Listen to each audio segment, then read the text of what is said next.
मंत्रालयात गुरुवारी मराठा आरक्षण उपसमितीची बैठक झाली। मराठा आरक्षण उपसमितीची ही 9वी बैठक होती। या उपसमितीचे अध्यक्षपद स्वीकारल्यानंतर मंत्री राधाकृष्ण विखे पाटील यांनी सातत्याने या समितीचा आढावा घेण्याचा सपाटा लावलाय।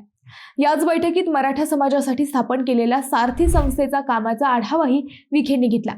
मराठा समाजाच्या सर्वांगीण प्रगतीसाठी आवश्यक त्या सर्व उपाययोजना करण्याचे आश्वासन देण्यासोबतच सारथी संस्थेतर्फे राबवण्यात येणाऱ्या विविध नव्या योजनांची माहितीही विखेंनी या बैठकीत दिली। विखेंच्या अध्यक्षतेखालील ही उपसमिती मराठा समाजासाठी काय काय करणार आहे हेच आपण या व्हिडिओतून पाहणार आहोत। नमस्कार, मी अद्वैता आणि आपण पाहत आहात अहिल्यानगर लाईव्ह 24, नगरी राजकारणाचं परफेक्ट अनालिसिस। मंत्रालयात गुरुवारी मंत्री डॉक्टर राधाकृष्ण विखे पाटील यांच्या अध्यक्षतेखाली सारथी संस्थेच्या संचालकांची तसेच मराठा आरक्षण उपसमितीची बैठक झाली। या बैठकीसाठी सारथी संस्थेचे संचालक मधुकर कोकाटे, उमाकांत दांगड, संस्थेचे व्यवस्थापकीय संचालक सूरज मांढरे व इतर अधिकारी उपस्थित होते। उपसमितीचे अध्यक्षपद स्वीकारल्यापासून संपन्न झालेली आजची ही 9वी बैठक होती। सारथी संस्थेमार्फत राबवल्या जाणाऱ्या योजना, उपक्रमांचा सविस्तर आढावा, सारथी संस्थेला उपलब्ध होत असलेला निधी याची माहिती मंत्री विखे पाटील यांनी बैठकीमध्ये घेतली। सारथी संस्थेच्या माध्यमातून सुरू असलेल्या उपक्रमांची माहिती संस्थेचे व्यवस्थापकीय संचालक सूरज मांढरे यांनी सादर केली। बैठकीला मार्गदर्शन करताना मंत्री विखे पाटील म्हणाले, समाजातील युवक युवतींना रोजगारक्षम बनवण्याच्या दृष्टीने कौशल्य प्रशिक्षण उपक्रम सुरू करणे अत्यंत गरजेचे आहे। सारथी संस्थेने यामध्ये पुढाकार घेतल्यास समाजातील युवक युवतींना त्याची मोठी मदत होईल। सध्या परिस्थितीत औद्योगिक तसेच सेवा क्षेत्रात आवश्यक असलेले मनुष्यबळ या कौशल्य विकास कार्यक्रमातून उपलब्ध होईल। यासाठी कौशल्य प्रशिक्षणाचे कार्यक्रम नामांकित प्रशिक्षण संस्थांमार्फत राबवण्याच्या दृष्टीने सारथी संस्थेने प्रकल्प अहवाल तयार करावा।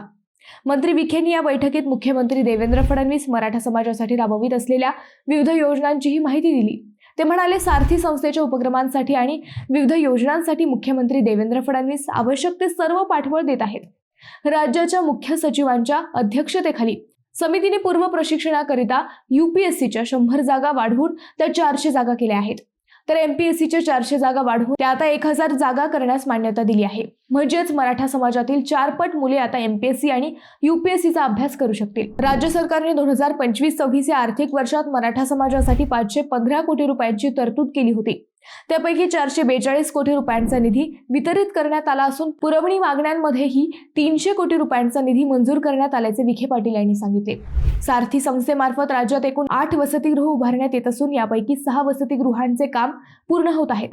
या वसतिगृहांमध्ये 6000 विद्यार्थ्यांच्या निवासाची व्यवस्था होईल। या वसतिगृहांची कामे निर्धारित वेळेत पूर्ण करून येत्या शैक्षणिक वर्षापासून ही वसतिगृहे विद्यार्थ्यांसाठी उपलब्ध करून द्यावीत। तसेच वसतिगृहांचे व्यवस्थापन नामांकित संस्थांकडून करण्याच्या सूचना डॉक्टर विखे पाटील यांनी या बैठकीत दिल्या। सारथी संस्थेमार्फत 2025-26 मध्ये एकूण 34 प्रकारच्या योजना राबवण्यात आल्या। यासाठी 48,381 मराठा, कुणबी कुणबी समाजातील लक्षित गटाला एकूण 222 कोटी रुपये खर्च झाल्याची माहिती बैठकीत देण्यात आली। तसेच स्पर्धा परीक्षा व पूर्व प्रशिक्षण कार्यक्रमामध्ये प्रवेश घेतलेल्या एकूण 1179 विद्यार्थ्यांनी केंद्रीय लोकसेवा आयोग तसेच महाराष्ट्र लोकसेवा आयोगाच्या परीक्षेत यश मिळवले। तसेच 164 देशांतर्गत शिष्यवृत्तीधारक कौशल्य विकास विभागामार्फत प्रशिक्षित झालेल्या 10,209 अशा एकूण 11,915 प्रशिक्षणार्थी विद्यार्थ्यांना रोजगार उपलब्ध झाला असल्याचे मंत्री विखे पाटलांनी सांगितले आहे। मंत्री विखेंच्या अध्यक्षतेखाली मराठा आरक्षण उपसमितीचे हे काम तुम्हाला कसे वाटले हे आम्हाला कमेंट करून नक्की कळवा। शिवाय व्हिडिओ आवडला असेल तर चॅनलला सबस्क्राईब करून व्हिडिओला लाईक करायला विसरू नका। पुन्हा भेटू नव्या विषयावर, तोपर्यंत धन्यवाद।